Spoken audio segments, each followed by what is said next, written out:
Welcome back, guys. Thanks for joining me for another beer review. You're watching All the Beer No Idea. I'm Baz. What a scorcher of a day it's been. Well, it's been hot for... How long's it been hot for? I've been working outside and it's absolutely draining me. It's killing me. Now, yeah, I can moan about it, but I'm sure there's others out there that have got it a damn sight worse than me. I wouldn't want to be a roofer or anything at this moment in time, to be honest, because I bet that is absolutely killing. Anyway, we're in the Garden of Dreams. I can now use that because old Danny from Sofa King Drunk has disappeared now, which is a shame. So anyone that's subbed to Danny from Sofa King Drunk 66, I'm going to send him a message. Try and persuade him to come back. I know it's maybe not the thing he should do, but he's a good reviewer, lovely lad, and you know, it won't quite be the same not seeing some of his reviews come up, especially since he bought the Perfect Draft about, what, 6-9 months ago. So yeah, if you miss Danny watching him, send him some love. Maybe you'll be able to persuade him to come back.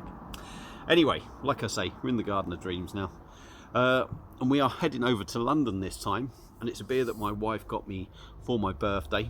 Took it out of the fridge about half an hour ago.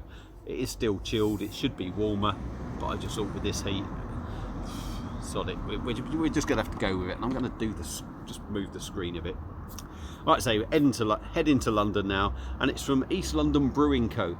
Now, I done their normal, I think it was their best bitter, which was very decent, and this is a bottle of their Nightwatchman Dark Premium Bitter.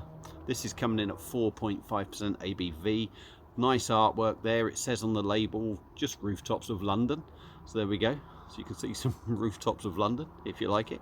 Yeah, nice simple artwork, 500ml bottle. Don't know how much it was, because wife got it for me. I do love the old bottle cap, East London Brewing Co. I do like an arty kind of bottle cap. I was going to say animated. You don't get animated bottle caps, do you? I like the things with the picture on anyway. Just make it a bit more interesting. So it's a dark bitter. Baz has got the old school dimple bitter glass out. So let's get her cracked open and see what we get. My good lady's gone off to a work thing for a couple of hours, so I'm here and I'm just going to chill. I'm going to do the screen thing as well, just because I'm outside. Right, let's get this poured, get it into a glass and see what we get. Maybe I won't do the screen next time, it's bound to go again. I like the bitter I had before of theirs, very decent. I'm hoping this is going to be decent as well. I do like a dark bitter as well, a little bit more sort of, I don't know, they just seem to be a bit more punchy on the aroma and taste. So we'll put the bottle down there. Lots of smells of barbecues going on around me as well. Beer in a glass. Now you might not be able to see, but there is gentle carbonation going up. We've got half a finger of sort of slightly off-white small bubble head. It's a dark amber colour. Looks alright, looks like a typical old school bitter. I won't be able to swirl it, so I'm just going to have to get my nose in there and have a sniff, see how we get on. Yeah, again, it's got that sort of malty animal feed sort of aroma, which, if I remember rightly, I think the last one did, but it didn't come through in the taste. And that's all I'm really picking up on the nose. Like I say, I can't swirl this around and really pick up the aromas. Maybe I'll try it afterwards. Yeah, so we'll just go with a big malty animal feed kind of aroma. So let's dive in with shit, spill it all down me. Let's go in with East London Brewing Co.'s Nightwatchman Dark Premium Bitter. Cheers. I'm a fucking numpty, and I, eh? Cheers.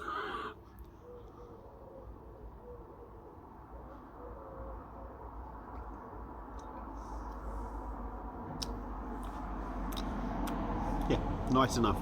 Nice enough. Go in again. 4.5.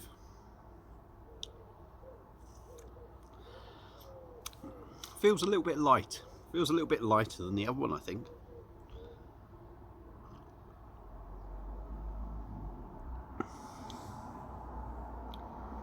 Carbonation is there.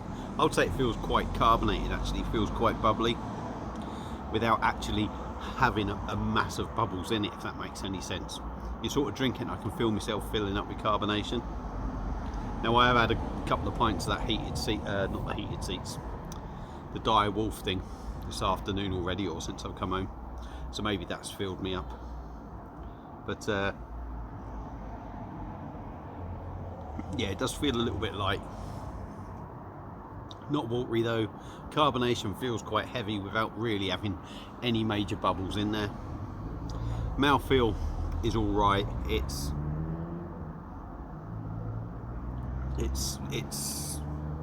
sort of really what you expect with the carbonation and the body of the beer. Taste wise, and it's going down well. Taste wise, the first sort of taste was big sort of malty feel to it. The hops are coming through now, but at the moment I'm struggling to really pick an awful lot up from this, if I'm totally honest.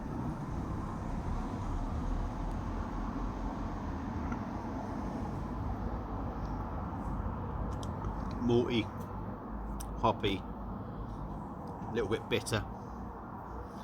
For me, I'm not really picking any sort of like caramel sort of toffee notes up that I would maybe hope to be picking up in this. There is a little bit of fruitiness. I'm not sort of going to say sort of like that hedgerow kind of thing. I don't think that's in there, but there is a little bit of fruitiness in it.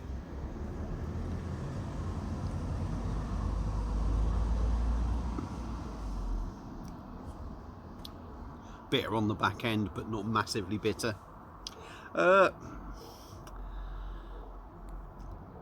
Just then, actually, I was just about to move on and say how sort of disappointed I was, but I would say just on the back end there, like I say, it could be because I'd had that pale ale before. I'm getting a nuttiness. I'm getting a big sort of nuttiness on the back end there. Pardon me. We'll go again.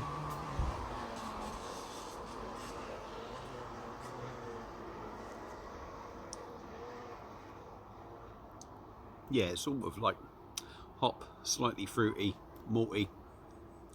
Back end now.